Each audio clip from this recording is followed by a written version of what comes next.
Assalomu alaykum, xayrli kech hammalarga. Mana va'da berganimdek, sartovoy pelargoniyalarni ildiz men o'zim usulimda qanaqa ildiz optirishni ko'rsatmoqchiman. Bundan oldin ham ko'rsatib o'tganman, lekin anchadan beri YouTube'da video tayyorlamay qo'yganman, chunki menga vaqt yo'q. Shuning uchun hozir men sizlarga oxirgi o'zim qo'llayotgan usulni ko'rsatib o'tmoqchiman. Avvalambor cherenkamiz, umuman cherenka olinayotgan ko'chat chanqab turgan holatda bo'lishi kerak. Yaqin o'rtada sug'orilmagan bo'lishi kerak. Chanqab turgan guldan cherenok olinadi. Cherenok ikki xil bo'ladi. Yonidan chiqqan shoxdan olingan cherenok mana shunaqangi ko'rinishda bo'ladi. Mana ko'rinyapti deb umid qilaman. Xo'p, mana shunaqangi ko'rinishda bo'ladi, lekin buni ham ozgina ishlov berib tozalashimizga to'g'ri keladi. Har bir sort yo'qolib qolmasligi uchun albatta yozib qo'yiladi. Xo'p, Esfer Prekrasniy sortimiz chanqab turgan holatda kesib olingan. Endi biz buni ildiz optirish uchun tayyorlaymiz. Ko'chatimizni skochimizni yo'qotmaymiz. Xo'sh, mana nima qilamiz? Barglarni ortiqcha olib tashlaymiz.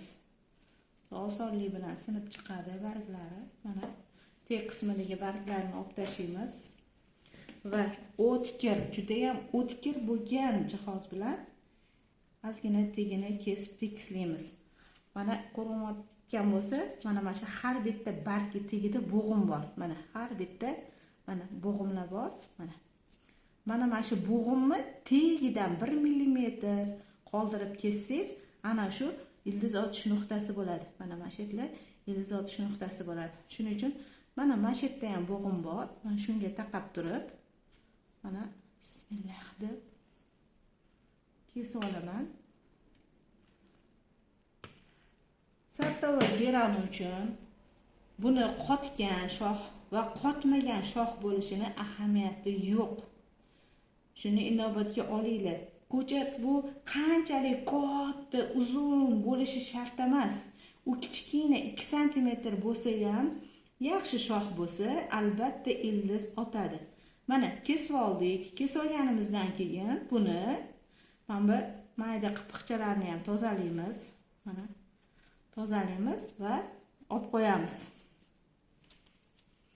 Mana keyingi sortimiz ham hop, yo'q, buni tayyorlamaymiz. Hop, keyingi sortimiz nima ekan? Stolbovaya dvoryanka sortimiz. Hop, juda ham chiroyli. Zanatik sortlarga kiradi, gibrid, juda chiroyli ochiladi. 2 xil fonda ochiladi. Boshlang'ich foni sarg'ishga tortgan moyil bo'lsa, keyingi fonda qizarib ro'zali shaftoli rangiga tusga kiradi. Hop, stolbovaya dvoryanka. Mana bu ko'chatimiz ham shunaqa. Hop, mana shu qirpiqlarni olamiz. Tegidagi baylari o'zi ko'pmas ekan, olishimiz shart emas. Mana endi shunaqa. O'zi nimaga taqab kesilgan. Lekin hop, keyingi mana bu jarayondan keyingi jarayon mana shunaqa quritib qo'yilgan bo'lishi kerak-edi. Mana shunaqa tegi qurishi kerak. Cherenok shunaqa qurigan holatga kelishi kerak. Siz kesdingiz, tayyorladingiz, barglarni oldingiz, tozaladingiz va cherenok mana shunaqangi yarim soatda quriydimi, 1 soatda quriydimi, bu uyingizni muhitiga, nimaga, qayerda turganiga, namlikda turibdimi, quruq joyda turibdimi, o'shanga bog'liq. Bir xil issiq kunlarda bir pasda 10 minut ichida yoqib qoladi. Shunga qarab mana shunaqangi qurilgan holat hosil bo'lgandan keyin biz buni hozir solamiz. Mana yana taqab turib kesaman. Mana ko'rayotgan bo'lsanglar, juda ham tagida millimetr qoldi. Mana shu yerda keyinchalik ildiz otadi, xudo xolasa. Bu ishib dumaloq hosil bo'lib, ildiz otadi, xudo xolasa. Endi mana shunday katta cherenokimiz ham ildiz otishi mumkin. Lekin cherenok qancha katta bo'lsa, shuncha ildiz otish jarayoni sekinlashib ketadi. Shunga ahamiyat berishimiz kerak. Xo'p, keyingi jarayonimiz buni quritib oldik-a. Quritib olganimizdan keyin men hozir boshqa nimada ko'rsatib beraman sizlarga. Qurigan shoxda. Xo'sh, mana bu yerda qaranglar. Kesib olish jarayonida mana bu shilib orilgan. Shuning uchun mana shu shilingan joyigacha shu yerdan suvga solganda chirish hosil bo'lishi mumkin. Shuning uchun mana shu chirish hosil bo'lmasligi uchun mana shu jarayon, mana shu yergacha olib tashlaymiz tozalab. Va bu tegidagi ozgina barglarni ham endi olishga to'g'ri keladi. Xo'p.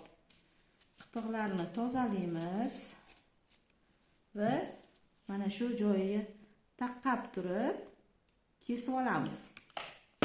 Mana ko'ryapsizlar.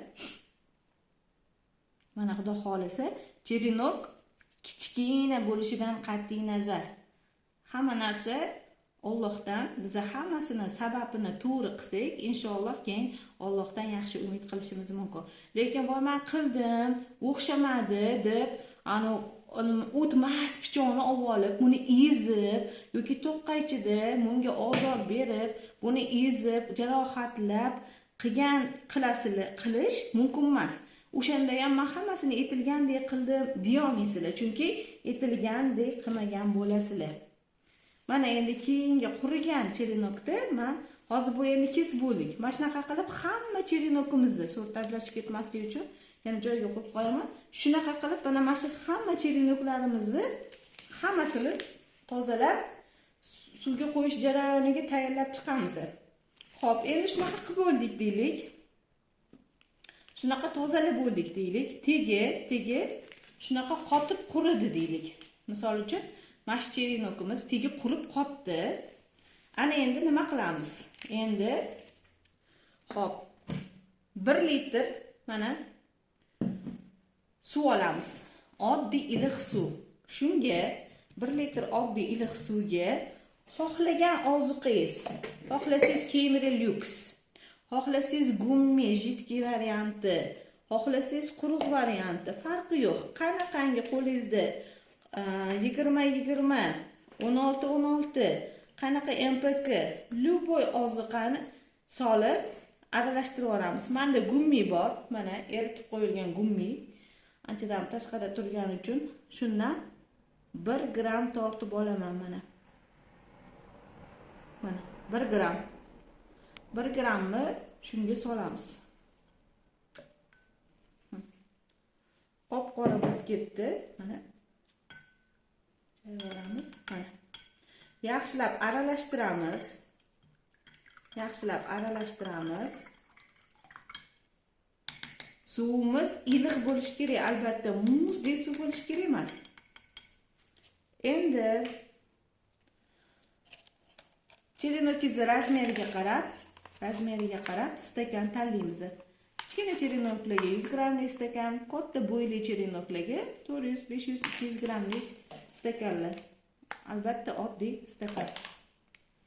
Shunga shu suvimizdan solamiz mana. Misol uchun ko'p emas, mana 1,5-2 sm. Ko'p emas. Keyingisiga mana solamiz. Bu ko'payib ketdi. Mana. Endi keyingi jarayonimiz mana shu stakanlarga shu tegi qurib qotgan, tegi mana o'sha qurishni boshladi, ko'rdinglar, kesganimdan keyin. Mana shu tegi qurib qotgan cherenokimizni, srezimizni solib qo'yamiz. Qachongacha? Mana shu hozir ko'rsataman, bir kesib olingan nimada. Mana shu bu uncha nima qilmagan ekan, hozir. Mana shu qurib ichiga kirib ketgan narsa yana o'z holiga qaytmaguncha 10 minut, 15 minut, 20 minut, uzog'i yarim soatga mana shu ozuqali suvga solib qo'yamiz. Mana bu tayyor bo'lmasa ham ko'rsatib beraman mana. Bu ko'rsatish uchun albatta, mana shunaqa qilib ozuqali suvda 10 minutdan yarim soatgacha turadi. Mana shu oziqali suvda. Keyin buni olamiz. 1 litrli yana suv olamiz, iliq suv. 1 litrli suvga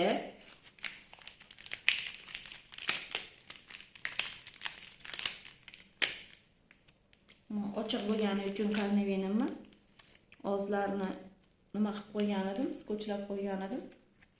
Mana 1 litrli suvga 1 gram karnavin solamiz. 1 gram. Men shunaqasini ishlataman har doim. Original deb hisoblayman. Xohlagan qo'linglardagi karnavinni ishlatishingiz mumkin. Xohlasanglar hozir jidki karnavinlar ham chiqib ketgan. Shunaqa jidki karnavinni ham ishlatish mumkin, albatta. Mana endi aslida men shpritsni olib tashlayman-da, mashetgacha 1 gram parashokni o'lchab solib olaman. Endi shpritsim hozir ho'l, o'zi quruq shprits ishlatish kerak.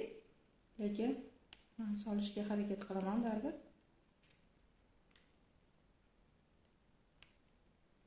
1 gram solib olamiz.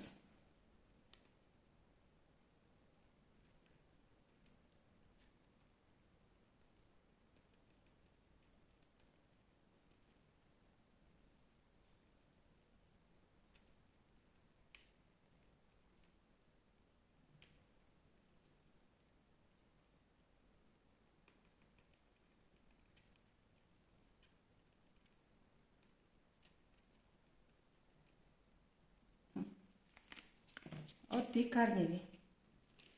Mana. Tekis qilsak, mana rovna 1 gram. Endi shuni bankaga solamiz.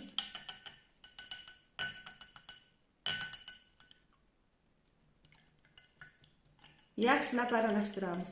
Bu suv ham iliq bo'lishi kerak, iliq holatda bo'lishi kerak albatta suvimiz.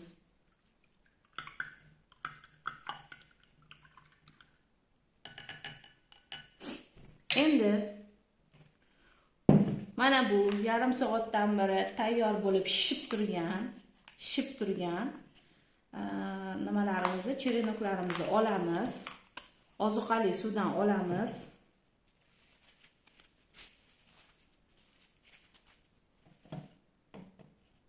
Mana. Xo'sh. Stekanimizni tagiga salfetkani to'rt buklab solamiz. Xohlasanglar vatni disk solsanglar ham bo'ladi. Ana endi shu suvga karnavinli suvimizdan ko'p emas. Mana ko'p emas, 1,5-2 sm ko'p emas solamiz. Va ozuqada shishib tayyor bo'lgan cherenokimizni solib qo'yamiz. Va albatta stakan ustiga sort nomini yozib yoki yopishtirib qo'yamiz. Iloji boricha har bitta cherenok bittadan stakanda turgani yaxshi. Iloji boricha, qo'ldan kelgancha. Va ancha joyi egallaydi, to'g'ri, lekin iloji boricha shunaqa turgani yaxshi. Mana cherenokimiz juda ham ko'p emas va har safar karnavinli suv bilan to'ldirish shart emas. Bir marta solindimi, keyingi safar oddiy qaynab sovigan iliq suv, agar suvi qolmasa, sop to'ldirib qo'yiladi. Mana cho'tkacha shu 2 sm. Juda ham ko'paytirib yuborilmaydi. Mana shunday ko'rinib turibdi, to'g'rimi? Mana ko'paytirib yuborilmaydi. Shunaqa qilib sop qo'yiladi. Tez-tez havo olib turiladi. Xuddi shunaqa holatdagi cherenok ildiz otish uchun yorug' issiq joyga qo'yiladi.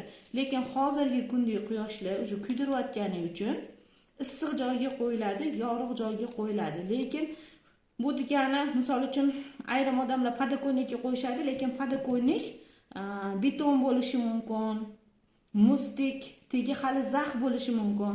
Iloji bo'lsa podokonnetga qo'yilsa ham quyosh tushmaydigan podokonnetga ustiga bir qator kitobmi yoki biror bir pokeymi qo'yib keyin qo'yilsa, har doim pokey nimani o'sha issiqlikni, namlikni bir me'yorda ushlab turadi. Shuning uchun ham ustiga narsa qo'ysangiz, pokeyda zax o'tkazmaydi pokey. Shunaqa qilib qo'ysak bo'ladi. Endi bu bir usuli. Hamma o'z xohishi albatta, yoki bo'lmasam shkaflarni tepasiga qo'ysak bo'ladi, lekin albatta yorug' joy bo'lishi kerak. va chirinokdan har doim xabar olib turilishi kerak. O'sha keyingi safar quriganda juda ham tegi suv qurib qaqshab qolib ketish kerak emas. Unda yana jarayon yana boshqatdan boshlanadi va 2-3 marta shuni takrorlaganingizdan keyin chirinok o'sha natija bermay chirib ketishi mumkin. Shuning uchun doimiy e'tiborda bo'lib, yorug' issiq joyga qo'yib, suvidan har doim xabar olib turishimiz kerak. Inshaalloh hamma narsasini to'g'ri va yaxshi niyat bilan amalga oshirsak, Xudo xolasa 10-15 kunda natijaga erishamiz. Mana men 10-15 kun oldin qo'yib qo'ygan chirinokim hozir mana suvi yo'q. Boya chunki buni upakovkaga tayyorlayotganda suvini to'kkan edim. Mana qaranglar. Bu mana bir hafta 10 kun oldin qo'yilgan chirinok. Mana bu yon shoxlari, tek shoxlari yonida bolachalari bo'lgani uchun tavakkal, aslida bunaqa chirinok hech ham qo'ymaganman. Tavakkal ildiz otadimi yo'qmi qo'ydim. Mana o'sha mamitlari mana ildiz otishga bo'rtib, shunaqa dumaloq shaklga kelib, mana shotlaridan ildiz chiqarishni boshlaydi. Xudo xohlasa, mana bu juda ham kichkina mamitida ham ko'chatchasi bo'lgani uchun suvni mana juda ham ayab quyapman. Hozir juda ham ozgina qolgan. Shuning uchun hozir ozgina solib qo'yaman. Mana shunaqa qilib bitta sort bo'lgani uchun bu ikkitasi mana bitta joyda turibdi. Mana bunda ham mana ko'rdinglar, bo'rtishni boshlagan. Xudo xolasa shunaqa bo'rtib, keyin ildiz otishni boshlaydi. Yeranni juda ham katta ildiz otishini kutish shart emas. 1-2 sm ildiz bo'lgandan keyin uni srazi nima qilsak bo'ladi. Srazi stakanlarga eksak bo'ladi. Har xil stakanlarga bemalol 100 gram, 200 gram o'zini razmeriga qarab, mana qaranglar. O'zi bu hozir sizlarning oldingizda qo'ygan nima? O'zi mana to'lishni boshladi, shishni boshladi. Yana ozgina to'rsa, shu bemalol dumaloq bo'lib shishadi. Albatta tozalab, boyagi birinchi jarayonni ko'rsatganimdan keyin albatta. O'shanaqa jarayonlardan o'tgandan keyin shunaqangi chanqab turgan chirinokni oziqali suvga solamiz va yana keyin stakanga salfetkani to'rbuklab solamiz. Karnavilli suv solamiz va chirinok qo'yamiz. Chirinok yoriq va issiq joyda turishi kerak. Menimcha hammangizga tushunarli bo'ldi deb o'ylayman. Savollarga o'rin qolmaslikka harakat qildim deb o'ylayman. Hammangizga rahmat, kattakon, sog' salomat bo'linglar. Savollar bo'lsa bemalol yozishingiz mumkin. Mani hozirgi kundagi ko'paytirib sartavoy pelargoniyalarni ildiz ottirayotgan usulim mana shu usul. Hamma chirinok olganlarga omad tilayman. Ilohim hammasi unib, ko'karib, o'sib, gullab, ko'zinglarni quvnatishini xohlayman. Hammangizga rahmat.